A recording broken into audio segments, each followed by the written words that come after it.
Saudari-saudaraku terkasih dalam Tuhan Yesus Kristus, selamat pagi dan berkah dalam. Kita bertemu kembali dalam renungan harian Kamis 1 Mei 2025.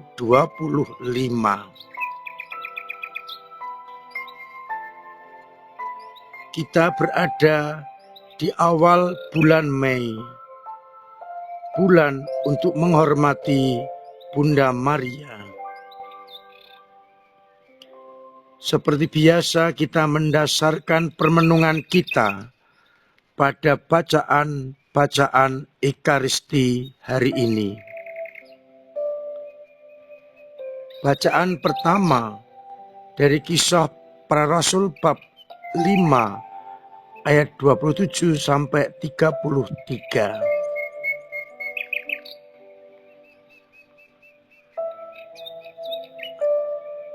Para pengawal dan orang-orang yang diutus oleh para pemimpin Yahudi menangkap para rasul yang sedang mengajar orang banyak dan menghadapkannya kepada Mahkamah Agama Yahudi. Imam besar dengan tegas melarang mereka untuk mengajar dalam nama Yesus. Mereka telah memenuhi seluruh Yerusalem dengan ajaran akan Yesus dan menanggungkan darah Yesus kepada imam-imam kepala. Mereka diminta untuk menghentikan pengajaran itu. Namun Petrus dan rasul-rasul itu menjawab, "Kita harus lebih taat kepada Allah daripada kepada manusia. Allah nenek moyang kami telah membangkitkan Yesus yang telah kamu gantungkan dan bunuh di kayu salib. Dia telah ditinggikan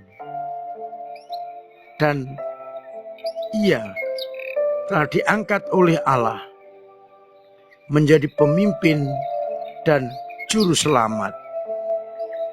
Siapa yang bertobat akan menerima pengampunan."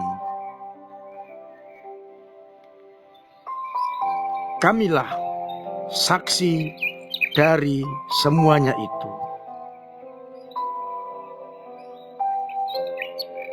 Mendengar jawaban para rasul, sidang sangat tertusuk hatinya dan berusaha untuk membunuh rasul-rasul itu.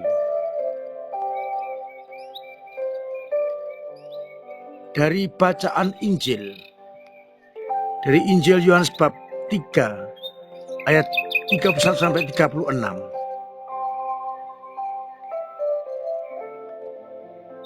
Yohanes Pembaptis memberikan kesaksian tentang Yesus di hadapan murid-muridnya sendiri.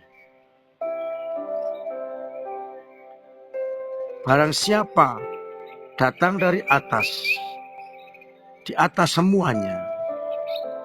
Siapa yang berasal dari bumi, termasuk pada bumi.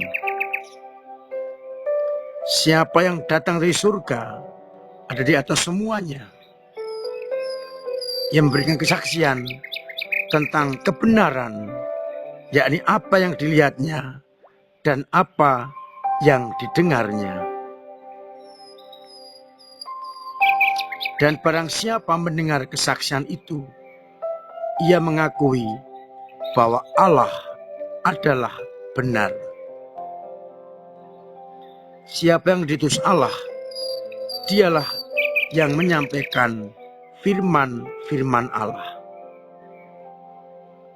karena roh yang diberikan oleh Allah akan menunjukkan kasih Bapa kepada anak yang telah diutusnya kepada dunia. Barang siapa taat kepada anak, memperoleh hidup yang kekal. Sebaliknya, barang siapa ia tidak taat kepada anak, tidak akan melihat hidup, melainkan murka Allah yang tetap ada di atasnya. Saudari-saudaraku terkasih, suasana setelah kebangkitan Yesus membuat para pemimpin Yahudi was-was, cemas, takut, dan banyak perasaan yang muncul. Maka mereka berusaha untuk menghentikan pengajaran para rasul agar orang-orang tidak berbalik kepada Yesus. Untuk itu, mereka melarang para rasul agar berhenti menyampaikan pengajaran akan Yesus yang bangkit. Namun, para rasul sendiri mengerti apa yang harus dibuat. Taat kepada Allah atau taat kepada manusia. Dan para rasul memilih taat kepada Allah sekalipun ancaman kematian, penjara, siksaan menghadang di jalan. Para rasul lebih taat kepada Allah daripada ketaatan manusia. Meskipun taat kepada Allah mengandung konsekuensi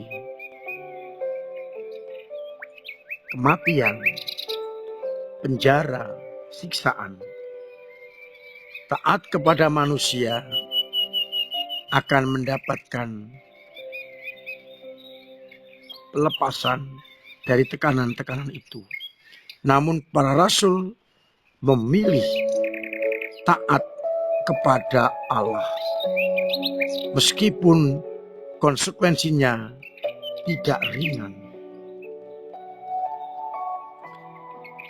Itulah sebabnya maka para pemimpin Yahudi sakit hati karena tidak berhasil membujuk para murid untuk menghentikan ajaran tentang Yesus. Para murid terus melakukan kebenaran, yakni mewartakan tentang Yesus yang telah bangkit.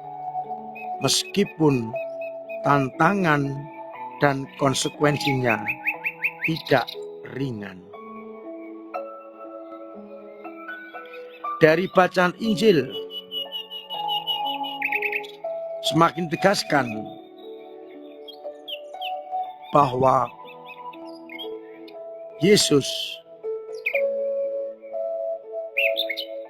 yang datang dari atas sebagai utusan Bapa membawa keselamatan. Barang siapa percaya kepadanya akan mendapatkan kehidupan yang kekal.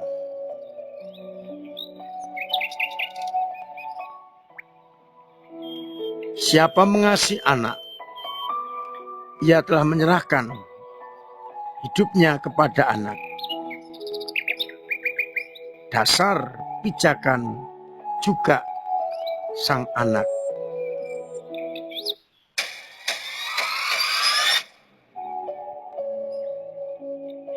Barang siapa percaya kepada Allah, ia beroleh hidup yang kekal. Tapi barang siapa tidak taat kepada anak, ia akan mendapatkan murka Allah yang tetap ada di atasnya. Maka kita yang telah mengaku diri sebagai anak-anak Allah, Saudara Yesus Kristus, apakah hidup kita sudah menyesuaikan diri dengan hidup Yesus Kristus sendiri yang mewatakkan cinta kasih dan rela berkorban demi banyak orang? Mudah-mudahan kita yang telah mengaku diri sebagai anak-anak Allah, saudara-saudara Yesus, sungguh mampu hidup sesuai dengan harapan dari Yesus Kristus itu sendiri. Semoga kita dimampukan untuk tetap memilih taat kepada Allah daripada taat kepada manusia. Tuhan memberkati kita sekalian. Amin.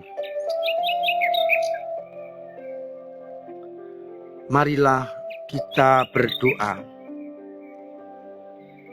Bapa yang penuh kasih, kami bersyukur atas sabdamu yang menguatkan kami bila kami menghadapi tantangan, tetap memilih yang terbaik, yang benar, yang kau kehendaki. Taat kepadamu daripada taat kepada manusia. Hingga akhirnya iman kami tidak akan goyah. Namun bila goyah, kuatkan iman kami. Dorong, bantu agar iman kami tetap hidup. Menghadapi tantangan dunia, kami tetap berpegang pada perintah-perintah-Mu. Semoga umat-Mu yang sakit Engkau sembuhkan, yang punya beban berat Engkau ringankan, yang punya persoalan Engkau bantu untuk mengurai, agar akhirnya kami benar-benar hidup hanya sesuai dengan kehendak-Mu.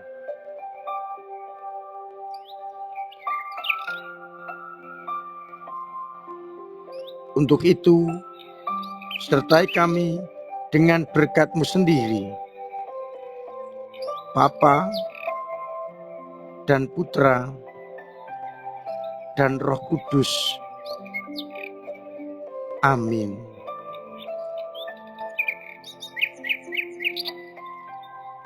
Saudara terkasih, tetap saya ingatkan agar tetap memiliki pola hidup yang sehat, agar kita tetap sehat dan terhindar dari segala penyakit, agar kita mampu ikut ambil bagian dalam menjaga kesehatan. Terima kasih untuk peradaban jenengan dalam mengambil bagian gereja mewartakan kerajaan Allah. Lewat doa-doa, lewat pemberian waktu, pemberian diri, pemberian karya dan tenaga serta dana yang sungguh sangat berguna untuk kehidupan menggereja.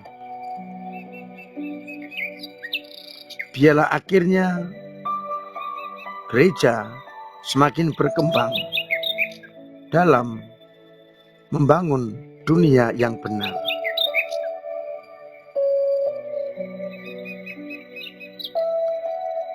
Mari sepanjang bulan Mei ini kita doakan doa rosario untuk menghormati Bunda Maria, baik dalam keluarga, pribadi maupun kelompok-kelompok.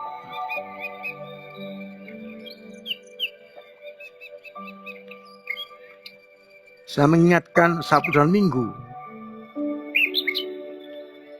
ada penggalangan dana dari Paroki Bandung Wonosari, sekaligus ada pameran dan penjualan buku dari penerbit Pohon Cahaya. kita sukseskan agar mereka bisa membangun gedung pasturan dengan baik.